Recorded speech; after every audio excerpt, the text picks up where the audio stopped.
Good evening and welcome to the European Sprint Series, brought to you live on the Total Sim Sport YouTube channel. I am James Parfitt, and as always on a Thursday I have the gentleman and scholar that is Chris Rowlands joining me shortly. The track tonight is the Daytona road course, currently at 3.56 miles or 5.72 kilometers of a tricky infield onto a long oval section of the track where the draft is strong and we can expect some overtakes going into the bus stop. So let's bring in Chris to the booth. Chris, welcome in. Good evening, James. Good evening, everyone. Thanks for having me back, and I'm glad the power is back in your house so you can take your rightful throne on the play-by-play throne. Yeah, they haven't. They've managed to keep it on today, so that's always good. The builders didn't go through the power line, so that's always a good thing coming into a Thursday. So the track configuration quiz gave us some excellent racing last Saturday for the IRSRC 8 hours, but tonight it's a sprint race. 1 hour of go flat to the floor racing. What are we expecting, Chris? Because I'm hopeful, but you know there's always that hesitant amounts of doubt, isn't it? Well, let's hope we get even half the excitement we did at Silverstone last week. It was a mad race. It's well worth going back and watching after this one if you're interested in an hour of supreme sprint racing. Daytona's a very different profile to Silverstone, though, and as you mentioned, the infield, it's going to be a hot point because it's not easy to lap the other classes there. You can lose a lot of time, but equally you can end your race by doing something silly. Plus, anyone that's watched an iRacing compilation clip on YouTube will know how many daft incidents we've seen here into turn 1 and into the bus stop round the back. But I think if everyone behaves, we're in for another treat of a race. Yeah, I think, to be fair, tonight, I think if they, as you say, if they keep it clean, I think this is going to be some of the best racing we've seen. You know, I watched back the Silverstone race from last week, and, you know, wow, you and Tim did a great job. Because that was action all over the track. Now, LMP1, Jan Corbs, is obviously in the series and he's leading by a massive 54 points with only 5 rounds to go. Odds on for the title, would you say? Yeah, I think it seems likely, but there is still plenty of time to go, and we have seen some fantastic pace from a lot of the field, and we've got plenty of them in tonight. So Simon Cowlarts, we've seen a lot of pace from. Sophie Hack, we've seen a lot of pace from as well, and Taylor Mills too. I mean, as you see, and this is ignoring the fact Carlo Labatti in second, another really quick driver. I mean, you could basically look at anyone in that top 10 or 12 drivers and say, yep, that's a race winner right there. I think it's just Jan's had the consistency. But we'll have to see what happens tonight, because obviously he didn't qualify last time out and he really struggled because of it. So we'll have to see if he's learned his lesson and he's going to qualify, start on pole and waltz away. Yeah, I know in the DM I spoke to Jan recently, and he did say that qualifying really affected him. Now, obviously, we've got the LMP2s where we have Jan Staninsky. You know, don't get me wrong, who at times is a rocket on the track. You know, and we've seen that, but he's also unlucky with incidents at times as well. Now, he's currently got a 14-point gap to Alessandro Izzo in second. So that series itself is a lot tighter with Dominic Cortum, you know, Andrew Barillero as well. Is that something that I think that series, that LMP2 series is going to come right down to the wire? I think it's pretty close, although Itzo isn't here tonight, and I don't believe Cortum is either. So this is a real chance for Stadensky to extend that lead, but I think it's well worth seeing what Singali does alongside him, because they had a pretty spicy battle last time out. Again, worth looking what happened in the last few laps there. We'll call it an aggressive move, but I'm sure plenty of racing drivers would argue that that's what you do on the last lap to get the win. I wouldn't, but then that's why I'm in the commentary booth and not out on the track.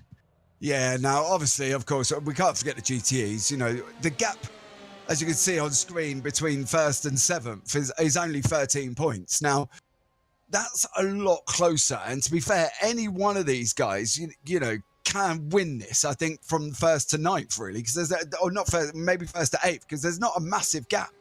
You know, and they've only got to take one series. I don't think Verdolivo, I can't actually see him on my timing tower, so I don't think he's here tonight. But that's, you know, that's a really, really close one, isn't it? It really is. It's anyone's game in GT, in my opinion. I mean, most race winners, funnily enough, they've been comfortable on an individual basis within their race when they've won. Like, usually there's a 5-6 second gap to the second place. But the overall pace in GT has been incredibly tight. I mean, it's probably got the best depth of all three classes in terms of the number of drivers, probably why we see so many different drivers each week. But, you know, like we said, there's still 5 races to go. And I think Frosty St Clair is definitely one to look out for tonight, who we've not seen a huge amount of so far. He does drive in the ISREC series that we've talked about earlier, so we know he's pretty quick. I do think as well, just a little bit of strategy. I think pit stops are certainly something to look out for tonight because of the strength of the draft here. So it will be interesting to see how much of the battling is done on track and how much is done through the pit stops. Yeah, as you mentioned, we got sort of five races, including tonight's remaining. So these are all races, guys, that really you're not going to want to miss with the epic, obviously, Daytona road course this evening. The next week is the infamous Red Bull Ring, and that starts off the action in November with Watkins Glen, Monza, Road America finishing off the month, and then the last race of the season. Now, this is going to be a tricky one. We're at the Sebring circuit on the 2nd of December, where we will crown the 2021 Season 4 Total Sim Sport Broadcast Split Champion. But, Chris, a lot can change. There's some epic tracks on there, and we're finishing up at Sebring. That's not an easy circuit for an endurance 1 hour sprint, is it? No, I mean, I think there's a real challenge at most of these circuits. I'm really looking forward to that race. Although let's not get too far ahead of ourselves, because we've already got the grid up now for tonight's race. It's come around very quickly, so I can quickly run you through the 3 classes here. So Carlo Labatti, we've already said let's not forget him. He's on pole. Daniele Pizzo is alongside him for an all-Italian front row for the LMP1s today. Taylor Mills in 3rd, looking to add to her total of wins here, but alongside the danger man Jan Corbs. So we are going to have some real spicy racing, I think, from those top 4. And then they are followed in 5th by Antonio Navarro, then Luke Santos. They're row 3. Row 4 is Jake Carey and Simon Cowlarts. And then 9th of the 9 driver field is Sophie Hack. So that's a pretty rapid field there. And then looking into the LMP2s, last week's 2nd place winner Michele Sengali is on pole, followed by Felipe Silveira and Caio Moraes. Followed then by Jan Studensky, so look out for him, alongside Jamie Pounder, followed by Sebastian Klosinski, Ailton Andrade, Simon Sabrasia, Nick Minori, and Stuart Bickley, who did not qualify. I don't think we've seen him in the broadcast yet, so interesting to see how Stuart gets on tonight. And then GTE, we've got Frosty St Clair, we've already mentioned. Look out for him, he's pretty quick. Alongside him, Vincenzo Principe, Jean-Luc Denaya, Sandro Müller, Danny Lozano, and then we have got Alejandro Soto, Christian Streitenberger in the lone Ford, so we want to cheer him on. Dielson Costa in 27th, followed by Christopher D'Aquino. Jerome Charvet, Richard Simner, who had a very strong race last time out, was up to 2nd at one point, so keep an eye out on him as well. Said Bouchoua in 31st. Emric Pedrines, who's in our Soul Corvette tonight, so another one we want to cheer on there. Raul Monraba and Ruben Ray bring up the rear, but this is a pretty strong 34-car grid, I think, tonight, James. Yeah, I think, it's going to be absolutely amazing. And guys, you're not going to want to miss this. As you can see, we're currently under pace car. We're starting at the back by the bus stop chicane, which is on the, as we say, the backside of the circuit, really. We're going to be heading round. So that means, though, Chris, that the start itself, really coming off that corner, is going to be a full speed start down into turn 1. Yeah, I think, like where we mentioned earlier, let's hope we're not going to add to the gamut of turn 1 incident clip files you see on YouTube here. I mean, it's a very, very difficult corner, and they're going to be on cold tyres, don't forget, as well. And like you just said, this is half pace lap. They don't have the full pace lap to warm those tyres up. But as you can see, nice big gaps being left between the classes. That's going to help. But let's just hope everyone takes it nice and easy on lap 1. It's a 1 hour race. The race is not going to be won from a heroic turn 1 move. Yeah, guys, so we're going to be going live very shortly. As you see, we're on the banked turn there at turn 12, heading round. The pace car is going to be going off in front of us as we come round to the exit of this specific circuit. And then we're going to be green all the way down to the run up in turn 1. And it's going to be looking at seeing when Carlo Labatti really makes his move, because he's got Taylor Mills, but he's in a Porsche tonight, and being the information I've been given, the Porsches are going to struggle with regen So we're going to see what happens. So here we go, guys. We are live. Carlo Labate has got a jump on second place here on Taylor Mills and David Pizzo. As we head down into turn one, we're hard on the brakes, heading around turn one. We've got, unfortunately, we got David Izzo running wide as we go down onto the LMP2s with Sengali. He's in the same situation. They all get round relatively cleanly. Oh, there's off on the track. That's an LMP1 off the circuit. I believe that we're going to have a look at who that is. I think that's Navarro heading back, but we've got GTEs there. They're through cleanly as well. We've got somebody Prispe on the inside coming into the infield section, going round into before we head down into the Rodriguez International Horseshoe and head out that way. But as you can see, it's Navarro, I think, as he comes into turn one, hits the brakes, goes round and I just didn't turn, Chris. That was very bizarre. I wonder if he got a little poke from behind there, because that looked very odd there. It's almost like he just straightened and decided not to go straight forward. Taylor Mills and Labate, though, battling for the lead already. Yeah, they're going down into the bus stop at the moment. We've got Labate in front of Mills. Mills is tucked up. She's tucked up right behind Labate. I'm expecting this pass to be done on this long banked corner. I'm guessing Labate's on the boost, trying to keep her in front as much as possibly can.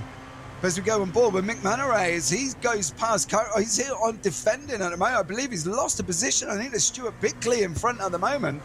As again, we're heading out onto that bank cars. We've got the recovering Navarro. He is tucked right up in the mix of the LMP2s, but we've got this battle here with Labate and Mills as they go round turn one, heading down into turn two. Mills has got the inside, side by side. She's going to take the inside line, and that's job done, Chris. Well, job done so far. The challenge now, get that gap as big as you can before we get onto the back straight, before it becomes draft central. This is the dilemma of this track is, do you take these moves? Do you fight, or do you work together because of how powerful the draft is? We'll have to see as the race unfolds who's playing it strategically and who's playing it like a race. Yeah, we've got DeQuino. He has currently got Soto right in front of him as they're heading down in GTEs into the Porsches at the moment, heading into the turn two. They'll be going round the right-hander with his jump on board with Andrade. He's got Manoray in front of him, I believe, at the moment. And Pounder's in the pits. It'd be interesting to see what happens to Pounder. But he's currently 4 seconds behind. We've got Jan Corbs. He's on a mission, as Jan normally is. He was talking to me earlier on, and he said the Audi is very, very strong round here. I have no issues with regen, where the Porsche itself can struggle with regen because there's not a lot of places for the Porsche to be regenning. Now we've got Corlutz. He's at the back generally of this battle. We've got Hack in front of us. Kerry is right behind us. We come around into turn one. He's gone in deep at the moment. Bizzo has not got such issues. He is on his way out to turn two. Colotz has gone in deep. He's gone up the inside of Hack at the moment. There you go. That's the pass at team turn two there. Silvera is on now. He's got Studinsky and Moray are coming in. Studinsky's in front. Moray's behind. There you go. We've got a wide runner there, I believe, as well. I have to see who currently that is. Singali is in here as well. Studinsky, Singali, Silvera, Moray. Round out your top four in LMP2, Chris. Yeah, it's been mostly very clean so far. I mean, everyone, I think because you've got this such long draft, it's a bit easier to get ahead of people. But I'm interested to see Taylor Mills has already nearly got a 2-second gap onto Labate, and she'll be wanting Labate and Corbs to battle, as Principe here has got past. Principe has got a place every lap at the moment, Chris. I believe that was Muller who ran wide there behind him and allowed Principe through. But as you see, Santos is now in the LMP2. He's got Colotz tucked right up behind him, and just an LMP1, sorry, he's got Colotz tucked right up behind him. Again, this draft, Chris, I think is going to play an absolute massive part. And I think, you know, these drivers have really got to be looking out for moves as you see Colotz go round on the outside. Colotz is faster again going in, but he makes a scrappy turn one, which could bring in Hack now as they head through the S's and into turn two. And then we go on board Severo, who's in P3 currently of the LMP2 series. We've got Sangali tucked up behind. But again, Chris, I think look, we're not in this car, Chris. And I think this is the thing. Do you really? Look, he's going two. He's going two. He's going two. They're side by side into turn one. Silvera and Studinsky going in there. And that just showed the power there, Chris, of that draft on that back straight. Yeah, if you can get a real run, it makes a huge difference. The lap that Taylor Mills overtook Carlo Labate, there was a 15km/h difference in the top speeds of those two cars. That just shows you just how powerful it can be. And you saw there, the slingshot effect was nearly a 2-car advantage there. I think the LMPs are going to be the ones we see a bigger draft because they're slightly more aerodynamically dependent than the GTEs, although of course it is still going to be an advantage for the GTEs. But we've yet to see any mad lunges into turn one from the GTE field compared to the prototype field. As we see a slide. Oh, I think there was Costa, I believe. Was it Donaio who's just gone all the way through? Was it? Yeah, Donaio. It's just, unfortunately, I think this is just going to be on the curve. Oh, they touched, didn't they? And that was car 17 there, side by side into that S's. See Studinsky coming into the bus stop now. He's got Silvera tucked up behind him, and we've seen Silvera's move on this coming up now. We've got the top four in shot at this moment. Studinsky, Silvera, More and Sangali. You know, look at the closing speed of the car behind. We've got no push to pass on these cars. As we're heading around that back corner, he pulls out now. As we've got Silvera pulled out on the left-hand side. There you go. They're very close together. Side by side, Studinsky's giving him, taking him that line. He's trying to take that line away from him. Silvera's gone into turn one, tucked right up the back of Studinsky. He's got a little bit of a wide gap there, so that could allow Moray, who's not made that move there. I'm surprised he would have, but as you can see, Silvera is, Chris, he's on the outside of turn two, going round into the kink, and then out to turn three and four. Rodriguez International Horseshoe, aptly named corner. I love that name. But that could have been a lot worse, Chris, as we see Richard Simnar on the outside going around losing 2 places. I think he's losing another one now. I think Simnar must have an issue currently, and I believe he's done a slowdown lap there as well. Unfortunately, that's really, really put him under pressure at the moment as we see Studinsky and Silvera. These guys are literally 0.25 seconds and closing as they're heading round. We'll stay on board with these two. Look at the closing speed of Silvera. He's going to jink to the outside at the moment. It's not ideal, that line onto the bus stop. He's got to try and take that bus stop. Studinsky squeezes him a little bit, but I believe that's Silvera through. And job done into the bus stop. Chris, he's got to defend this position into turn one now, hasn't he? I think that was quite sensible driving by Studinsky, because if they go too wide into the bus stop, they're both going to cost themselves a lot of time with 2 very quick drivers in Moraes and Sangali right behind them. So by tucking back in, he can now counter-attack Silvera into turn one, and he is slowly catching him on that straight, and it just allows them to defend a bit more from third and fourth there. So that's very sensible driving we've seen from the two of them there. Yeah, we got Pizzo. He's cutting his way, well, siphoning his way through traffic, but unfortunately, you know, he's got number 15. That's Colot, sorry. He's got on there behind him. And now look at this. They've got GTEs, LMP1s all going into the bus stop section.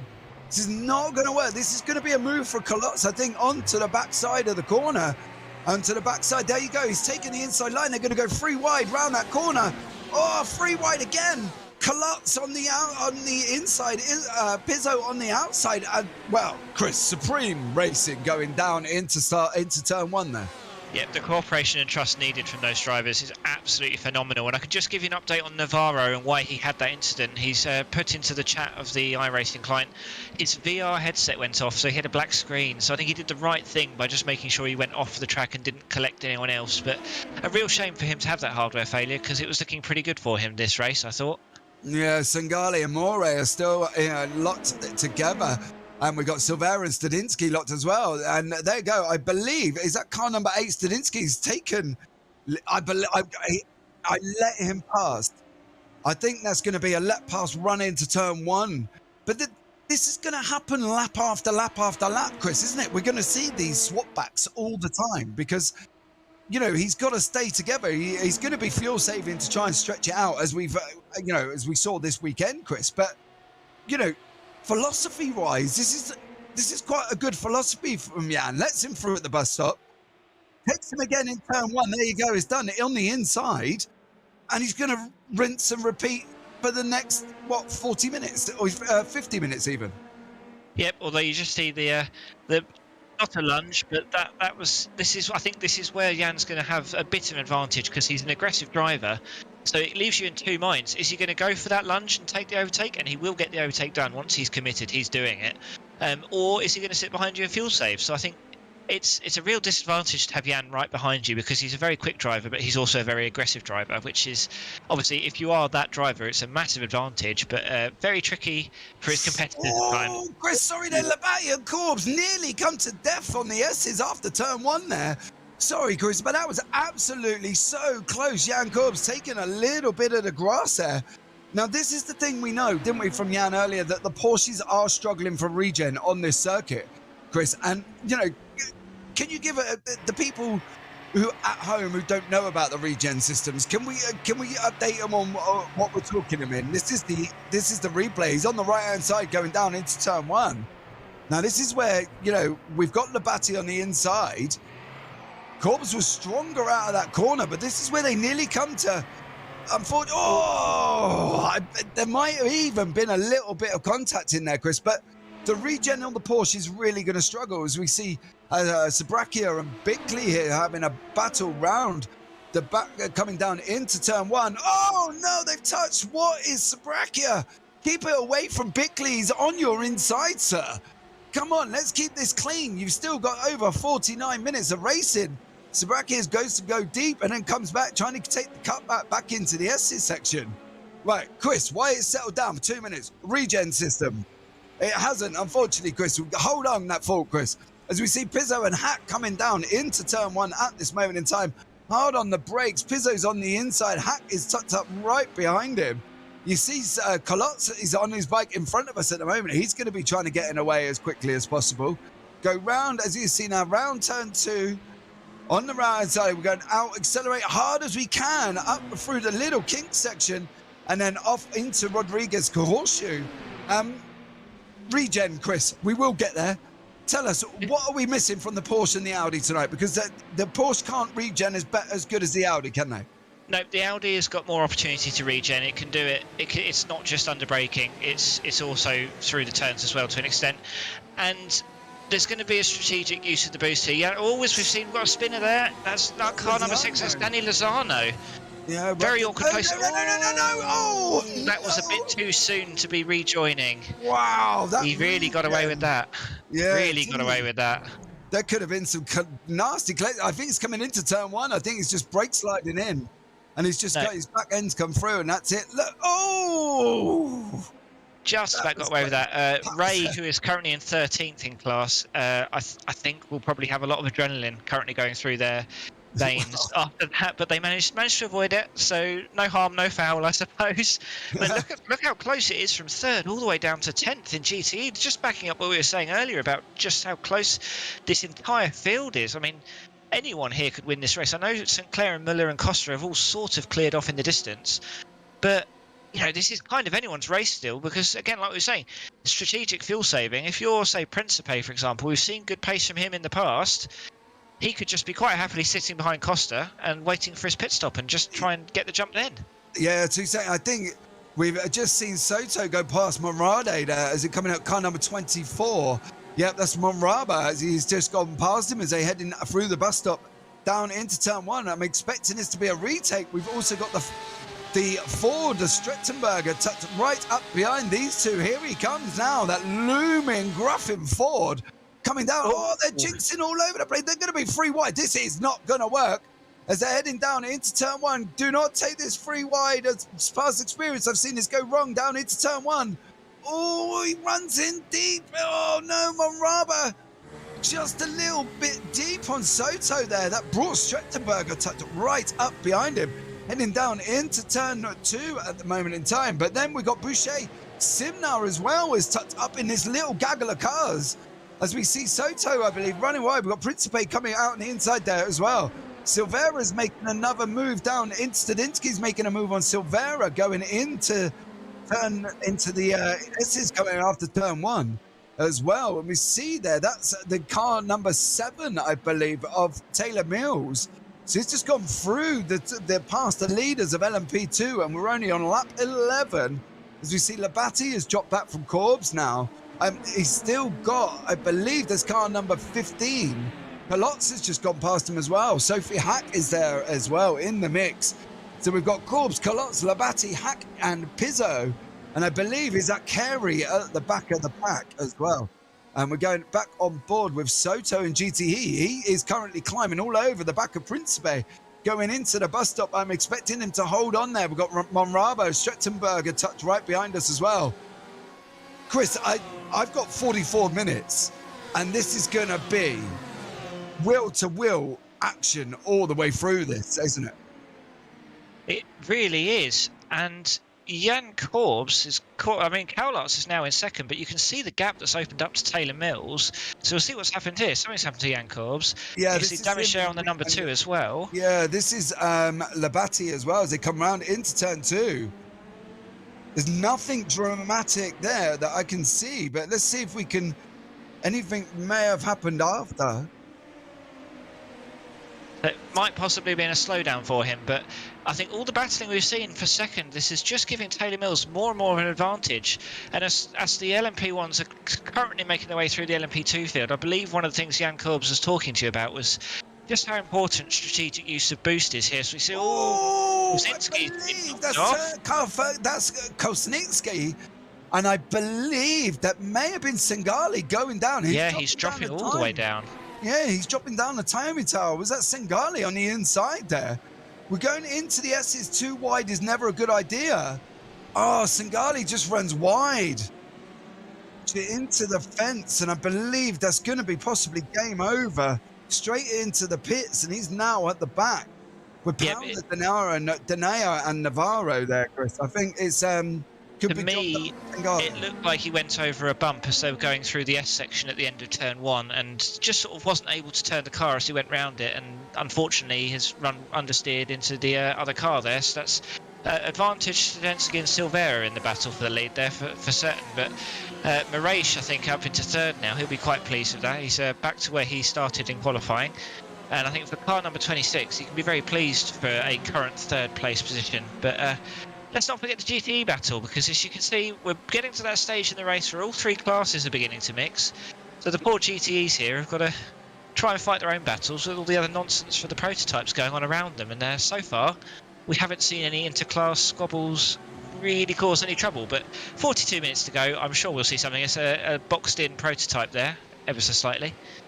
Yeah, there's not a lot of these places for these guys to be going. You know, they realise that this is a 1 hour in sprint. We've got 42 minutes. And, you know, Taylor Mills and Corbs and, well, more Corbs than Taylor Mills, because she's pulled out currently on, you know, an insurmountable gap at this moment in time. I think it's currently nearly 8 seconds over Colotz and Corbs behind. Corbs is going to be wanting to clear traffic as quickly as possible as well. And I think that's the thing to see. We have got Hack. She is currently tucked right up behind Corbs as they head out into the run down into the bus stops to turn 7 and turn 8 at the moment. And, you know, it's only going to get spicier the later we get on into the race, Chris. You know, the same later. We're on a 1 hour sprint. You know, we've got 41 minutes left. But the longer the time goes, the harder the racing's going to get, isn't it? Because these are going to be swapping in that as well. Precisely, and for those of you who just on the screen there, you can see that LMP2 who was overtaking on the outside on the banking, but obviously the GTEs will drift up to the top to take the bus stop. So I suspect we'll see an incident later on in the race where a prototype catches at just the wrong point in time as that GTE crosses over. But so far it's been all good. But as you can see here, you know, Streitenberger is very close behind Monrabo. Is he going to go for a move here into turn 1? As we see Sophie Hack at the moment, I believe that's Jan Corbs that she's made the move on. As they're heading down, I believe we're coming into the bus stop section, or no, I think it's turn 1 actually, because of the way the cars have just run. Yeah, Jan just sits in there, settles in, says that the job's done, and off they go on together. But we jump on board, back on board with Strettenberger, the only Ford. Now, currently at the moment, as you can see the mix of cars on screen, guys, LMP1s, LMP2s, GTEs, all on the in section together. And the only thing really for these guys in the GTEs case is, would you then not look at making a move on the inside? Because obviously with the LMP1s beside you, or would you still trying to make the move but jeopardize what's coming up beside you? I'm not really sure which way I would play this if I was, say, Simna here, sat in a Porsche going on a long straight that I can make an overtake on, but I've got LMP1s and LMP2s racing beside me. I think if you're at the back of a long train like that, so we're going to go to a replay of Jan Corbs to see what's happened to him, because it looks like he's had an incident. So let's see what this is. Just on the back of the infield to go onto the banking, and he's just run wide and given a love tap to the tyres, but he's got going again pretty quickly. And here's another incident with Kolzinski, who's been in the wars a bit today, and he's just lost the rear on rotation trying to get past the GTE there. It's so easily done. I mean, the track will be cooling down because it's around 7:30 now in the evening in Daytona, but if you're pushing really hard and you've been, really abusing those tyres, then you can really have this trouble. But let's see if Richard Simner is fuel saving here. We can listen to the sound of his engine. We did hear it. Oh, definite fuel saving from Richard a little bit there. He's taking it nice and easy into turn 1, but again, this is a tricky turn. You can see there he's going to gain a position potentially. Yeah, that's car number 24 on Monraba. He runs wide, and I believe Monraba lost 2 places itself, and that's allowed Simna to come back up. But we have got an LMP2 tucked up right beside us as well. He's there, and I believe that's Monraba. He's just had another spin. I believe that's probably trying to get on the gas too quickly. Rather than trying to wait and hold it, which we have seen. He was straight on the gas, and that's put Simna back up into 9th in class. Oh, that's car number 33. That's Bickley. He's had an off as well. I believe this is round the kink section coming into the Rodriguez horseshoe. We got 33, 34. Oh, that is unfortunate. That was Sabrakia again, just having an off at the moment, and he's had a bit of a rough start to the race, as Sabrakia, as we see Bickley trying to come back through. Is he in a very bruised and battled Delara as well? Sabrakia is up in turn 8. He's making a move currently in car number 32. That's Monterey right up beside him as they're heading down into turn 1, I believe. Oh, no, the bus stop at the moment. There you go. But Sabrakia is having an eventful start, Chris. And if he carries on with this, he's not going to... I think with incident points alone, he's probably might not survive, but he's also putting himself in danger of really putting that Delara into a barrier of no return. Yeah, he's been pretty involved in the incidents, but at the same time, he's still on the track. They're ahead of 2 guys who are already out, and they're only 20 seconds behind the lead, so anything could happen. But you can see there the closing speeds up to the GTEs. That's sort of what happened to Stuart Bickley on the infield, where I just don't think there was the anticipation that the GTE would be going quite that slowly around the inside. I think that GTE was worrying about the other LMP2 around the outside, and sometimes you get boxed in. This is such a tricky infield, and you can see there the GTE gives a little bit of a love tap to the LMP2 because, of course, the GTEs can take these corners a little bit quicker than the LMPs on the infield, which is just another factor they have to consider. But Nick Flannery managing to get past all right. Yeah, I believe as well with Sabrakia in front, that was a back marker at the moment as well. See, Frosty Sinclair, we haven't really seen much of him. He's kind of made that move, and off he's gone 6 seconds in front, Chris. He's had a bit of a quiet race there as car number 4 in conjunction, I would say, with all the other GTEs. He's ahead. He's got a nice little gap to let the LMP2s through, as has Jan Stadinsky at the moment. He's got a 3-second gap, but we've still got 36 minutes to go. Yep, and as you can see from the track map, there's not going to be much overtaking between classes doing in the LMP2s for a while, because the LMP1s are about just past them, and the GTEs are just behind at least the leading 5 or 6. So I would say for the drivers now, it would strategically not be a good idea to take an early pit stop, even if you are out of the draft, because you want to make use of the clean air while you've got it. It's a bit of a rare treat to get in this series, is uninterrupted clean air for more than a few minutes at a time after 15 minutes into the session. So Taylor Mills is not going to get the luxury because the LMP1s are just so much quicker. Yeah, I think we're just about to see. I think somebody's had an incident. Sabrakia, I believe, is coming down into turn 1, is making a move. I'm going to see a hard on the brake spin. And this is, both run wide. I don't think car number 32 there, Manoray, had... that's a hard one though, Chris, isn't it? Because as soon as Sabrakia runs wide, Manori's got nowhere to go, has he? He can't turn in because Sebring is tucked there. So he's unfortunately got to wait, as we see the Corvette of Padrinas and Strettenberger going neck and neck into turn 2, I believe. That's the move done for Padrinas. Oh, that's a difficult one, Chris. And I think Manori didn't really have anywhere to go, did he? No, it's a tricky one, and I think you see it more so in the GTEs, but one of the things that makes that turn 1 so tricky is just how precise you've got to be with the weight transfer of the car. I mean, those of you who've been eagle-eyed already when we've looked at GTEs going around turn 1, you can actually see the body flexing under the stress you're putting it through, because it's such a quick corner, but you're trail braking, you're trying to turn in, it's quite a late apex, but of course, doing all this while you're battling other cars, it really is an exercise in multitasking. It's pretty incredible that these drivers can get round there as quick as they do.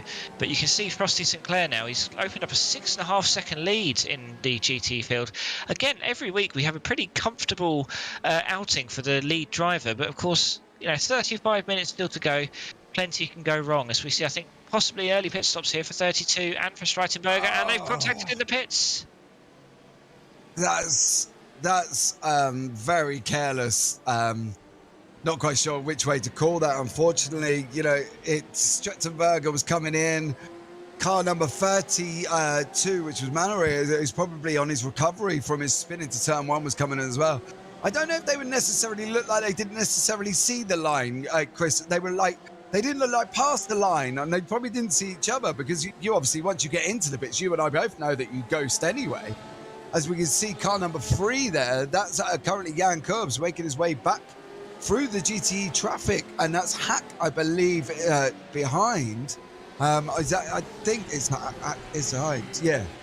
But Hack's behind and a lap ahead. It just goes to show, unfortunately, how much of a incident-packed race Jan Corbs has had as well, which is terrible for him, and he's obviously been in the pits as well. Yep, so half of the LMP1 field have pitted of the remaining 8 drivers. The top 4 obviously haven't, but of the remaining 4, Cowlarts, it looks like, has taken a strategic early pit stop because he was only stopped for 15 seconds. But Labassi, Corbs and Santos have all had to pit to repair damage. But I suppose if it happens at this point in the race, that's within the pit window. So in theory, it's not hopefully cost them too much. And Jan Corbs especially is looking like he's driving on a bit of a mission right now, lapping in 1:26s, which is quicker than any of the other 3 chaps that have taken the early pit stop. So he might not be down and out, but with the amount of time he was stopped for repairs, it's really a recovery drive at this point. Yeah, I think this is getting to the stage where the cars are going to be thinking about, am I going to go in? Am I not? We see Soto tucked up right behind Principe going into the S's, but we've got car number 11, which is Pizzo. He's coming round turn 2. He's taken Soto at the GTE. His next man up the field is Principe. He's gone past him as well. He's weaving in. I don't know, a little touch there on Costa. And then he's going to be onto D'Aquino as well. And I think that's the dangers, isn't it? We can see Kozniski. He's had an eventful race as well. That's coming out onto the back section, and another spin from him, unfortunately, as well. That's coming out into the last back section before the bus stop. Yeah, we saw that incident quite a lot in the ISREC endurance race here on Saturday. I think the desperation to get a good exit out of the bus stop, this is the risk reward that all these drivers are sort of taking each lap. And an hour is a long time of driving. It's not in the ballpark of 8 hours, obviously, but it's still a long time to have to be doing this. You Sophie Hack here, that's a difference in speed with a battle going on at the same time. I think the problem is that's Sebring behind. And I'm going to put my neck out and say it was the Manori Sebring battle from earlier. It's unfortunately sent Taylor Mills off, and I'm probably going to be guessing that there's not going to be much love lost there, as we see Bashura and Principe on the run down into turn 1 at the moment. As you can see there, Principe is on the inside. Bashura, Principe goes into the pit, so that's released Bashura onto turn 1, as we see Charvet now in the Porsche. She's tucked up right up between Padrinas going down into turn 1 as well. But this is the stage, Chris, that they're going to be looking at. And really, Principe's probably got the jump on that there, because he might, if he can get fuel and out again, he might come in that clear gap that we can see at the moment on the circuit, which is that entire back left corner.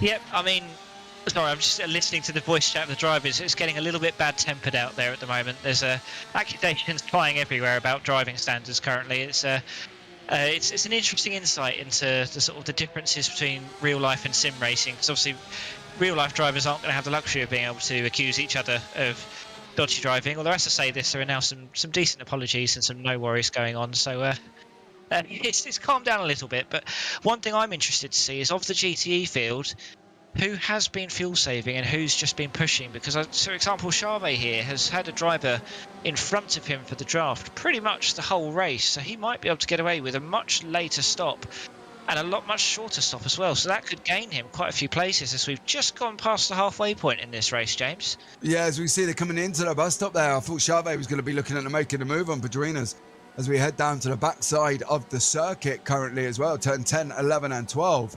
I think, to be honest with you, Charvet could probably go, pretty much a lap or at least a couple of laps more than the guys in front. But that's just going to be seen. We've got 29 minutes just coming to under 29 minutes remaining. Taylor Mills as well. She's been flying along, never really been in any jeopardy apart from the off that we saw earlier as we see Monraba, and I believe this sim now still battling close together. Car number 12. Oh, that is not hurt. That's going to be game over for Monraba, even if he manages to get it back on track. He's in the pits. Look, the wing is gone. Is bent. The bonnet is gone as we jump on board with Monraba. Hits the grass.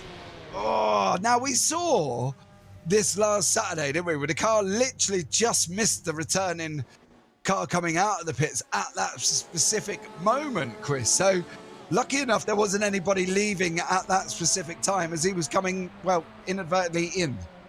Well, yeah, that's actually, I mean, it's certainly nothing you can do about if you are a pitting car, but it is one thing you have to look out for, is just in case someone's gone for an overly ambitious move into turn one. And it's like we've been saying, turn one is a supremely difficult corner to do well and quickly.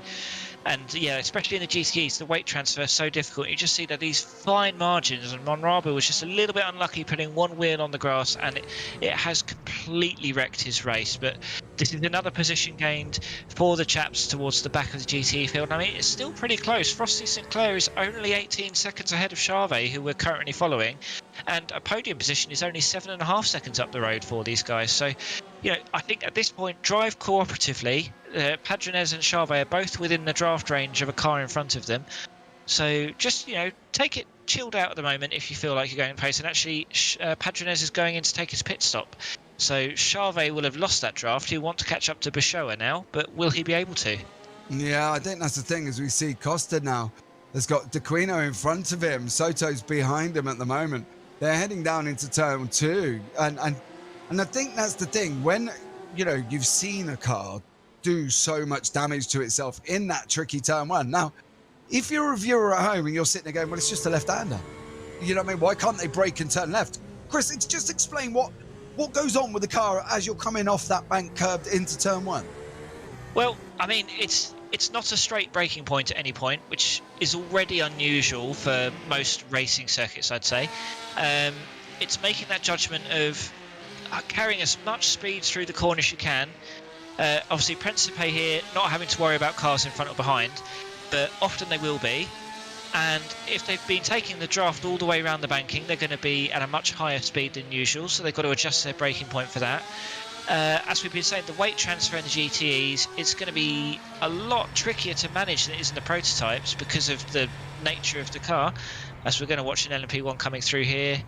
And yeah, this is, again, there's somehow one line and billions of lines, if that makes sense, because you're prioritising the exit, but there's not really anywhere else to go. It's just, it's a corner I've always struggled with because it's not your conventional 90-degree turns you get. I'm in my safe space in a Formula Renault car with all its downforce, and it's just the amount of mental processing you've got to do. And you're going to see here, so go too wide into the first turn. I mean, that's often why we're seeing one car back out, because it's just not worth the aggro of going too wide into such a difficult trail braking corner.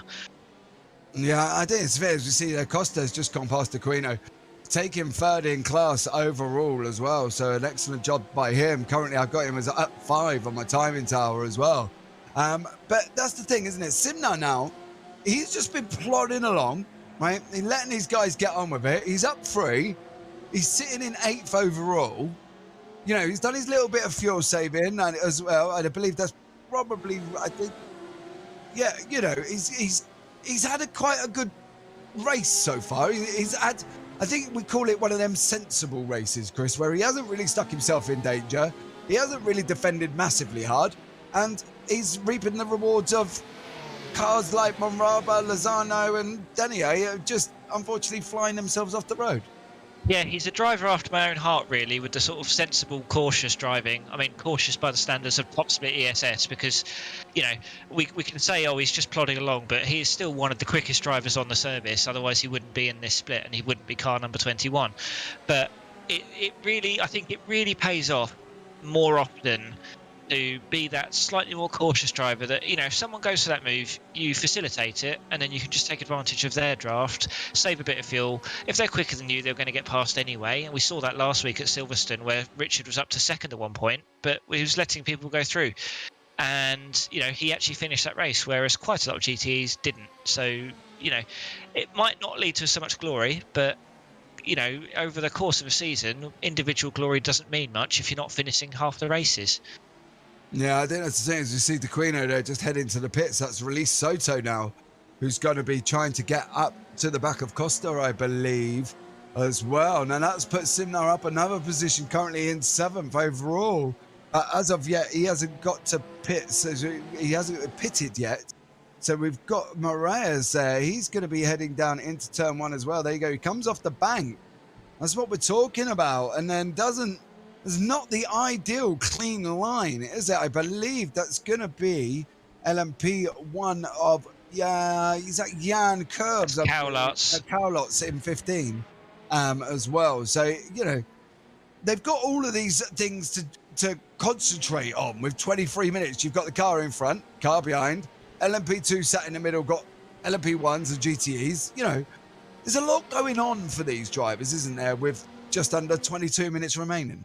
There really is. And actually, interestingly, so Simon Cowlots took that early pit stop. He was the only one without damage, and he's 42 seconds behind Taylor Mills, who is the remaining LMP1 that has not pitted. She's gone through for another lap again. So we're gonna another LMP1 race and another intriguing pit strategy battle. So it's 50 seconds that you're taking in the pit lane in total, but of course you're not counting the fact that they've gone from the pit exit to the pit, the pit entry to the pit exit. So I think Taylor Mills probably has the gap, but this is assuming that Taylor has a smooth pit stop, because that is such a risky thing in the first place. She's got traffic to deal with right now anyway. You can see on the track map there, we've got 2 LMP2s and a GTE on the way, but then some clean air. So there's the jeopardy of, well, clear these and you've got some more clear air. So do you want to stay out a bit longer? Because, of course, if she pits now, everyone behind her in then a sort of 40-second period, she's going to have to go back past them again. So if I was Taylor Mills and I had fuel left in the tank, I'd be staying out a little bit longer currently. Yeah, I think that's the tricky situation. She's heading down into the bus stop at the moment. You've got, I believe, that second Stadinsky and Silvera from LMP2s in front of you. But then there's nothing for a while up into 10th place of the GTEs, which is Principe. But again, you know, trying to work out roughly, she's going to be sat out, I believe, if she goes in now and looks at 50 seconds. And here she comes. I believe she's in the pits. I think this is going to be... Curlots is taking the... I think Curlots is going to take the win. He's coming on to the oval section. But I think Taylor Mills will get out, but it's just whether or not she comes out. I believe she should come out behind the leader of GTEs at the moment. So Frosty there. I just don't feel Cowlots is close enough, but he's heading into the bus stop and heading round the tricky back section all the way that long one round. He's got cars to overtake as well. That's that's the 3rd place. So and Mills is now on her way out, and she's taking turn 1. So I think she's sealed that pretty safely in the end. We hyped it up well, but it turns out Taylor Mills' strategy was pretty ironclad, and that 10+ second gap she had earlier, well, she's still got it. And again, if you want to refer to the track map, she's got reasonably clean air, at least for her first lap, so sort of can get back up to speed, before having to worry too much about traffic, and may well catch a lot of that traffic on the banking anyway, which is perfection, quite frankly. And now she's just got a 20-minute sprint race to the end, just dealing with traffic basically, which is not to say that she's definitely won this, but it takes a lot of the pressure off when you know you've got that 8-second gap. You can afford to not take the risky overtake once or twice on an LMP2. So Taylor Mills is in a very strong position here, but I really don't want to jinx her, so I'm just going to touch my wooden desk as I say that. Yeah, there was obviously a lot of hours done on Saturday for Taylor there. She goes past Strettenberger there, who's currently down in 12th in class at the moment. The only Ford in the field. We've got a lot of, basically, apart from a Ford, an Audi, and a Corvette, we've got one each. The rest of the field are Porsches currently as well. As you see, Taylor Mills has got coming out to just over 8-second gap at the moment. And that's 19 minutes to go, Chris. You know, as you say, you're going to touch your wooden desk, touch your head, and touch whatever other part you can, but you're not going to... Is she really going to jeopardize this now, or simply don't look at taking places? As we jump on board there with Richard, I wouldn't be looking at infield sections for Taylor now. I would monitor my overtaking with 19 minutes remaining. It's I think it's one of those sort of things you want to take it easy, but I also want to just highlight in the LMP2 field, so Silvera was stopped for 5 seconds less than Jan Studensky, and at one point was within about 1.5 seconds just after the pit stops. But obviously Studensky, with his supreme raw pace, he's managed to build the gap out ever so slightly, but it just goes to show you the insane fuel saving Silvera managed there. That 5 seconds on another day, if that had put him just within draft range, we would have a pretty mighty battle on our hands, and all it would take is one bad interaction with traffic for Studensky, and that battle is right back on it again. And just to again sort of just to sort of highlight how broad the skill balance is in the field, Jan Corbs in 7th in LMP1 has just set a purple sector 4. So it just goes to show you the pace that we've got throughout the field is pretty supreme. And he's going around the outside there of number 2, Labate, and he has got the move done. But is he going to get the car slowed down, James? Looks like he has. Yeah, he's got the job done on Labate there. The next one up the road is Carey, but I don't feel...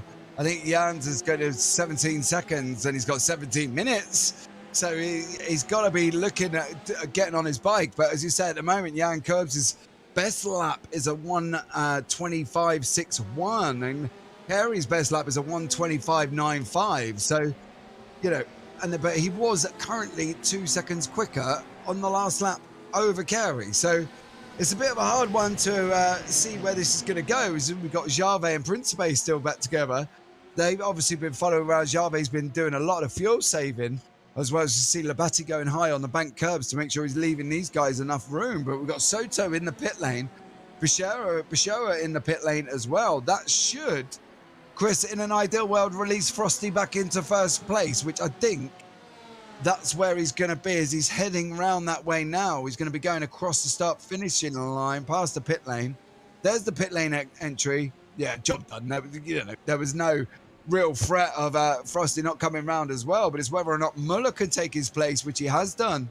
We've got the exiting Soto coming out the pits at the moment as well. So this is going to be a close one as we head round, and I believe Muller is already well, and Costa as well. So has something there. He is. Soto on a very, just a unfortunate long pit lane there, Chris, and lost 2 places in the meantime. Yeah, Nielsen Costa's had a very quiet but very good race so far. He's up 5 places to 3rd, and it looks like Taylor Mills might have been involved in an incident. So we might be able to go and see what's happened there. Just getting sandwiched on the outside of turn 1, James. Yeah, it's coming into turn 1. She's obviously on the outside. I believe that's either spun round on her own, but obviously with the... with some extra contact there with the GTE. No. Taylor's lost the lead of the race to Cowlart, so everything... Obviously, I didn't touch the desk enough earlier. Poor Taylor, she was having such a supreme race up until that point. And Sophie Hacks jumped to the pits. Taylor Mills has also jumped to the pits, so that's really shaken up LMP1. Yeah, that's a hit from Pedrinez there, yeah. On the Corvette. Oh, no, and then just decides that he's going to try and just move her out of the way a little bit more. I'm sure you're privy to the voice chat of what's actually happening at the moment in that voice chat, Chris, and I dread to think what the words are the current words have been, how can I say, expletives are being mentioned. I think Taylor's being pretty sanguine compared to how she could be, because that was a pretty easy looking win there. Sophie has had a pretty nasty bump on the outside there, and that's wrecked that car. So we've lost 2 LMP1s in the space of half a lap there, and that has promoted Jan Corbs up to 4th, and Carey up to 3rd. So that would be a first podium in the broadcast split for Carey, I believe. So that would be a very good result. But can Corbs catch him?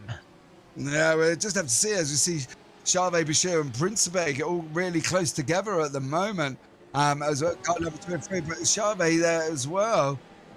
Into turn, well done. That was an excellent turn as well. He's done it. Is he going to do Principe as well? Going round turn 2. He's taking the outside line there, too wide. He's going to be keeping that inside line. That's excellent job by Charvet. What a move there as he heads round into the kink section and out onto the Rodriguez International Horseshoe. We're going to be jumping on board and do a quick replay of how them 2 passes come about, and what an excellent job Charvet just done, Chris, as we see it now. As Principe, I believe, on our right, he's done one already. We're coming round now into turn 2. We're on the outside. We're turning in, leaving Principe room, but that gives us the inside line down into the kink, as we see there. And then there you go. Job done from Charvet, and up amazing 2 places, Chris. Yep, that is a masterclass in both car placement and car control, because to be able to do that overtake for the round the outside there, but of course, like you say, it gives him the inside. And as we can head across to YouTube, the reason Sophie went into the wall there is a spider crawled across there, scared, and I can fully sympathise with that, because that is one of my worst nightmares on iRacing. It's just middle of the night, spider just appear. Not a huge amount you can do about it. So commiserations to Sophie.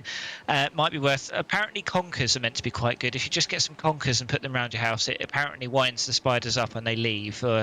Although there's no science behind that, at least in my mind. But for next time, maybe. Charvet, Principe and Bashoa getting together through the S's. They're back up bunched together. We've got the LMP as well. On Bickley there, he's trying to get through. Currently 5th overclass. Andrade's up the road. We're going to be wanting to make it Bickley and car number 28 and Bashoa, and they've come together in turn 2. And unfortunately, there was an impatient LMP2 car there, Chris, I feel. But as we head on board with Simnar, Principe's had enough, and Simnar's back up into 7th in class. You see Principe in the background there. Let's see what happens to him. He's coming around the kink section, and we're going to see too much curb on the inside. And this is Bickley again. No, I don't think... It was a net code, but it did look like it was inevitable anyway. That's a very unfortunate one. It's a very difficult part of the track to negotiate the lapping.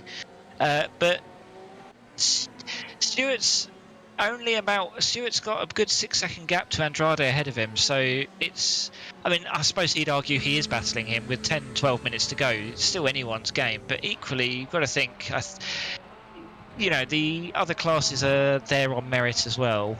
You can't just be going into the back of them, but again, 50 minutes into a race, tired minds, it's easily done, as unfortunate as it is when it happens. So it's done, and unfortunately it's slightly ruined the race of a few GTE cars there, but Stewart's still in 5th, so Stewart could be happy from a personal perspective. 5th place is pretty good, and Andrade's not too far ahead. Yeah, Sophie, as you see on YouTube, currently my roommates are mad. That's how hard I screamed as well. So unfortunately, I think might have been a wake-up call that their roommates did not quite expect, to be honest. But well, they should have made sure there were no spiders in the house. It's really their own fault, I would say. Well, how are you going to do that? Come on, let's be real. They get in all the little tight places and they develop and just appear from nowhere. You know what I mean? I've had to run out. Spider catching is very much like multi-class racing. It's a team effort. You've all got to make sure you pull your mind. It's not just about your own room. You've got to think about the other classes as well.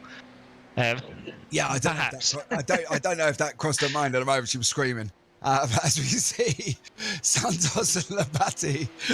Santos going past Labate there. He's currently 5th and 6th in class, heading down into across the start-finish straight and into the turn 1. Now, obviously, Pizzo is up into second at the moment, up 33 seconds back from Carlos. But this is really Carlos's race, I think, with 10 minutes to go to maybe lose. But then, as we've seen unfortunate incidents with Taylor Mills and as you can see, Sophie Hack with a spider. And obviously, we had a VR disconnection earlier as well. You know, there's a lot can happen currently in this race with 10 minutes to go. As you see, Sophie and Taylor are both out of the race as well. And that's unfortunate there, Chris, isn't it? Yeah, it really is. And you can see Labate and Santos here. They've been battling quite hard now. Oh, they're getting very close to each other. But Labate's kind of forced Santos there to take a compromised line. But, yeah, it's not been able to capitalise there. But with how strong the draft is, I would... Oh, he's using his boost tactically there to get past. But is that perhaps wise? Because there's going to be a big straight after the bus stop here. Is Santos going to be able to come straight back past? I think that's the thing, isn't it? They've got to, you know, look at the chicane section, as we spoke about, if you are Labate, and sit back and think, well, here we go again, because we're going to be on board with Santos now. He's closing up. Currently at the moment, 0.32928. You can see the time plummeting on your screen. We've still got another good few meters to go before we hit around the first turn. We're going to cross the start straight line now. And here we go down into turn one. Is this going to be a move from Santos? It's not. Labate held it well. He took the inside line, and unfortunately that leaves Santos nowhere to go. But you can see that absolutely amazing camera angle there as these cars go roaring past us and the camera shake down into turn two. At the moment, we've got GTE as well. I believe that's Strettenberg on the left there. Yep, in the sole Ford in the race, Chris. But 8 minutes to go. Santos has technically got two straights unless he can make the move done into the one heading down into the bus stop, Chris. Yeah, and I think with Labate is a very quick driver. I suspect he's probably saving his boost to just protect against the draft being too powerful over these next two long straights. But he's probably not going to catch Corbs, so he's, well, if he does, something's gone very badly wrong for Corbs with that 26-second gap. But I think it's just a case of trying to just defend from Santos there. Yeah, as we see 8 minutes remaining, so we start off with LMP1 at the moment. We'll give a quick rundown of the standings.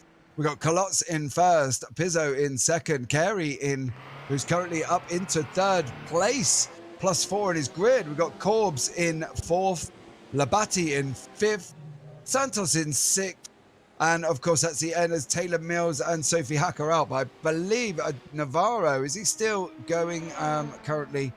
He's not going either. So he's going, but he's going slowly. So we've got Jan Stadinsky, he's in first in LMP2s. Silvera is in second. There you go. You can openly see Stadinsky 3 seconds back. Moraes is a further 17 seconds behind him as well. He's in third. Andrade in fourth. Bickley has had an eventful fifth place currently at the moment, and the same as Sabrakia in sixth place there. Mannery is in seventh, has also had a eventful race as well. And Kozinski, Sangali and Pounder are all out of the race. So into GTEs, we have got Frosty Sinclair. He is in pole, in first position. Muller in second. Costa, who's further 4 seconds behind him, he's in third. DeQuino, who is 6 seconds, who's the closest battle with Soto there, who's jumped up right behind. There you go. As you see it visually on screen, they're coming down the start-finish corner section into turn one. Charvet is up into sixth place. Now, this is the move. Richard Simnar is up +4, currently in seventh place at the moment, but he's got Padrino's 1.3 seconds behind in the Corvette. Bashoa is in ninth. Ray is in 10th. And then we got Strettenberger in the Soul Ford. He's currently down in 11th place. And Lozano, who I believe is maybe still running, is currently 2 laps down and in 12th position. There you go. And then we've got Principe, Monraba and Danea, who's out. The other two are in the pits currently with 5 minutes 49 seconds remaining. And as we see, Soto and DeQuino tucked up right behind each other, coming on to turn 5, and this is we turn 6, heading out onto the back straight. I believe that's car number 15. That's Carlos trying to get past them with car number 32, as well, trying to get past this Manare in the LMP2. 5 minutes 23 seconds, Chris. A lot can happen. Yep, it really can. Although, again, like we were saying earlier with Taylor, when she had that big gap in the lead, for the overtaking classes, once you've got those gaps, if you're thinking strategically, you don't take the big risky overtakes anymore. So, sort of, for example, where Stuart Bickley's gone into the back of people, I think when that's going to be the other people with bigger gaps to not worry about other classes, they're going to start to just hold off a little bit, because I think Cowlarts will be looking at that timer now as it counts down with 5 minutes left to go. He'll just want to get to the checkered flag now with minimal incident. And you can see he's got, he's going to have constant traffic with that. Labate has dropped into the pits, so that's the end of that battle with Santos. Santos is going to be the eventual victor of that. So I would assume that's damage rather than. I know Labate pitted early because of damage, but I would have said that was. Perhaps he had to do a top-up fuel, James. Yeah, he's on the out there, so it's not been very long. Pit line time, his pit stop was actually just 5 seconds, so maybe it is just a top-up there at the moment. Now we see Soto and Dequino still having this. This is the closest battle currently on circuit at the moment as well. But I'd like to take, as we know that the Porsche has been generally struggling, but we've got a Porsche in LMP1 in second place in Pizzo. So has Pizzo just been really sensible? Because he's obviously lost Sophie Hack and then Taylor Mills as well. So is this another one of the sensible drives that, we see the likes of Richard Simnar has had as well, Chris, with 3 minutes remaining? I think there's an element of that. I also think that sometimes the differences in cars can be a little bit overstated. I mean, they're obviously never going to be identical on performance, and the Audi certainly has the edge usually over the Porsche. But of course, Carlo Labate in a Porsche put it on pole. So if you've got the pace, you've got the pace. Daniel Pizzo in the other Porsche was second. So certainly in qualifying trim and over 1 lap they're quicker. Yeah, and this is the pass for Soto. Yeah, Soto and Dequino, Chris, coming down into turn 1 at the moment. They're side by side. I think Dequino is going to be looking at backing out as they do down into turn 1. Soto runs wide. Dequino goes up the inside. They're going to be too. Dequino just tucked up behind him now. I thought it was going to be too wide through that section. But I think Dequino, as they head down into turn 2, has made the right move there with 2 minutes 41 seconds remaining. You don't want to take it too wide going into turn 1 as they're heading down into the kink section now, as they're going to be straight round there, straight down into the Rodriguez horseshoe, and then out onto turn 5, onto turn 6 and 7 before leading out onto that back straight. Dequino himself, though, Chris, we've spoke about this. Do you think, though, that 2 minutes remaining, are you now thinking position-wise where you put that car? Because if he's on the last lap and he's in front of Soto, Soto's going to have the draft coming around to take the position back. Is he thinking, right, well, I'm not going to get you now. You've probably got what we got. We've got one more maybe after that. Probably 2 or 3 laps after that. 2 laps, I think it's going to be. He's got to be looking at position in that car where he isn't going to get retaken again, Chris. Yep, I mean, it depends how well they know what's going on, because, of course, they might not know that Cowlarts is where he is on the track, so he's just going through the infield now. There'll be this lap and then there'll be another lap and the time will go. So there's 2 laps left for these guys at the moment. But they might not know that. They might think there's 1 lap. They might think there's 3 laps, although I don't think they can fit 3 laps in now. Of course, there's other traffic to worry about as well. You can go super defensive at this point, but you are going to be a sitting duck. So there's going to be the first attempt. I think Dequino has just got a sensible head on, Chris. I can't see. There was no intent there in that move. Now, when we've generally seen 2 cars coming up turn 1 for intent, or, as we say, you place the car where you want him before 2 or 3 corners before by putting your car in a position, and they're not doing it. And this is the white flag lap at the moment. We've got Cowlarts is in the bus stop as we see Labate go past us there. But it didn't look like Dequino did that. I think this is going to be Cowlarts' white flag as we go across the line. But Dequino didn't position his car in that way, Chris.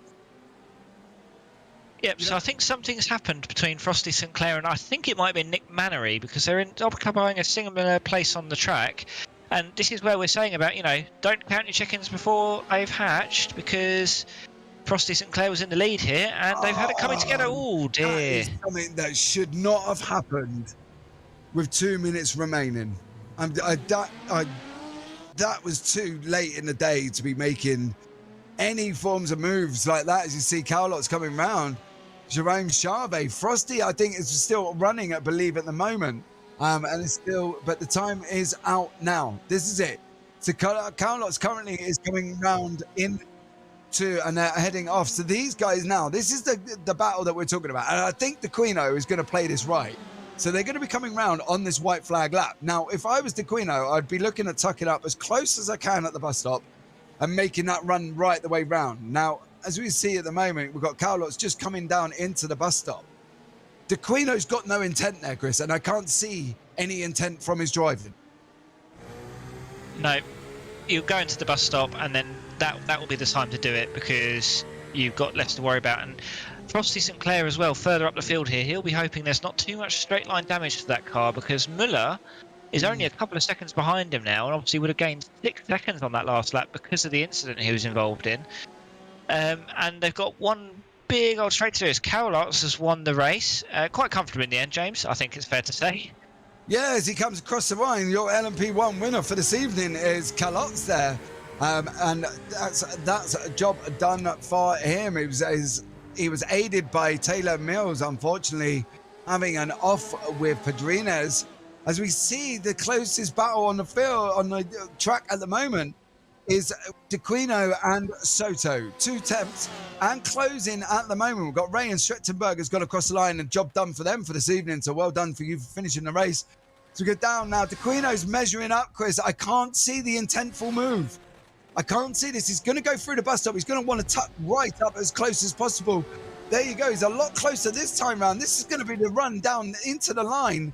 Drag race to the finish. Yeah, I don't think this is going to be working out for DeQuino, though. I don't think he's got the run on Soto. As they head round now, they're coming round the long left-hander. Start-finish straight. That LMP1 is not helping this battle. Frosty Sinclair has finished him first, but I believe this is it. This is Soto's line. DeQuino just could not make it there, Chris, and that was just a straight sprint down into turn 1 there, and I didn't unfortunately, Guido didn't get that. Soto had a fantastic run through the bus stop. He absolutely maximised the track limits there, and it made sure he just got the perfect run out there. And it just defended from DeQuino just that little bit. So that's a fantastic last couple of laps from Soto. He did a very good job of making sure he kept that 4th place, and it's a strong 4th place for him, actually. He's car number 29 on the grid, so you can be very pleased with that result. That's a strong result in relation to his iRating. Exactly, yeah. So let's have it now. With just, I believe we can get the results up for you shortly. As we've seen, Mr. Bickley Motorsports, what a race. I would say eventful. Right on. So LMP1, we got Simon Cowlotz is in first. Daniele Pizzo is in second. Jake Carey, a magnificent third place. Jan Corbs down into 4th, had a very eventful hour. Luke Santos in 5th. Carlo Labate in 6th. Antonio Navarro in 7th. Taylor Mills, and unfortunately Sophie Hack at the back of the field did not finish the race. Excuse me. In the LMP2s, we have got Jan Stadinsky in first, Felipe Silveira in second, Keo Moraes in third, Alton Andrade in 4th, Stuart Bickley with a very eventful 5th, along with Simone Sabrakia there. They both had a very eventful hours. Nick Manaray in 7th, Sebastian Kalinski in 8th, Michelle Sangali in 9th, and Jamie Pounder in 10th. I believe didn't finish the race, unfortunately, either. So on to the GTEs. Frosty Sinclair come out winner, even though he had his accident late on. Sandro Muller in second, Dilson Costa in third, Alejandro Soto in 4th. Christoph DeQuino had the amazing battle with Soto the last 2 laps. Jerome Charvet in 6th, Richard Simnar, who's just jumped in chat, he's in 7th position. Saeed Bashara in 8th, Emmerich Padrines in 9th, who had that very eventful accident with Taylor Mills. Ruben Ray in 10th, Christian Strittenberger, the sole remaining 4th, Ford Shori in 11th, Danny Lozano in 12th, Vincenzo Principe, Roman Raba, and John Lake Denea did not finish the race.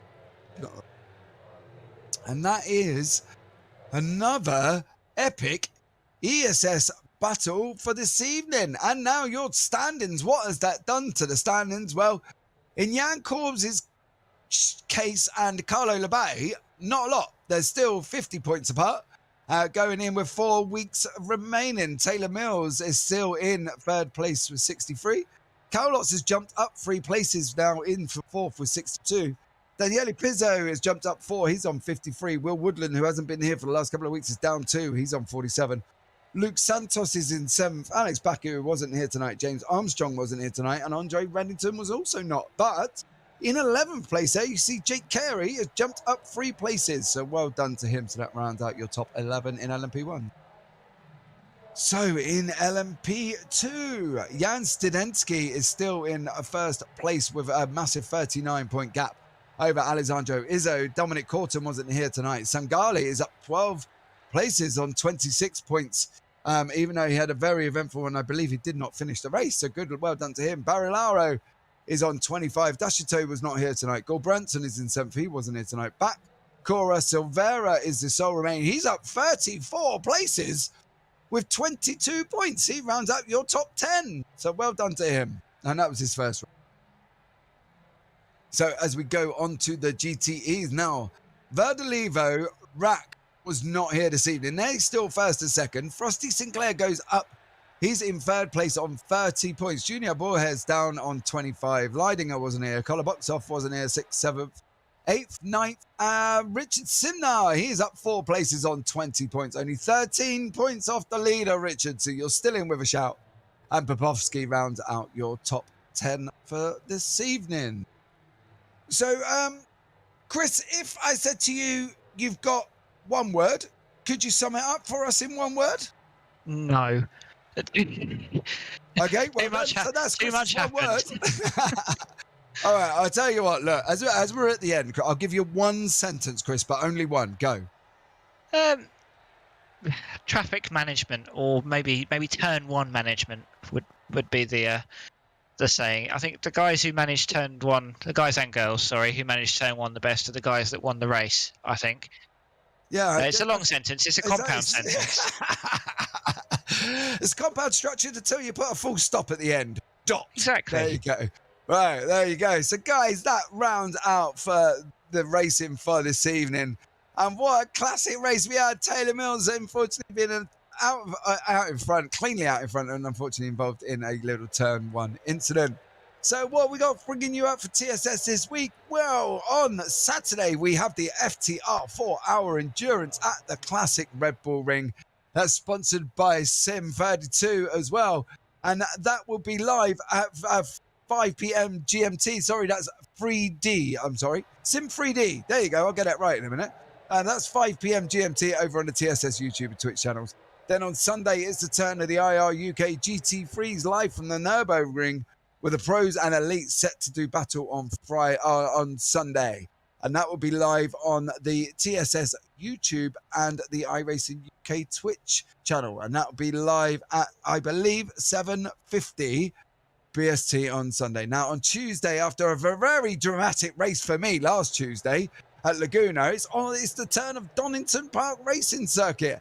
And that will be live at 9:05 BST on the TSS YouTube channel and the Twitch. So don't forget, guys, as well, to hit that subscribe button, turn on that bell so you're first to know when we are live with some more amazing racing. So all that's left to say is from me, Chris, producer Sean, have a great week, keep safe, and we might see you on the track sometime.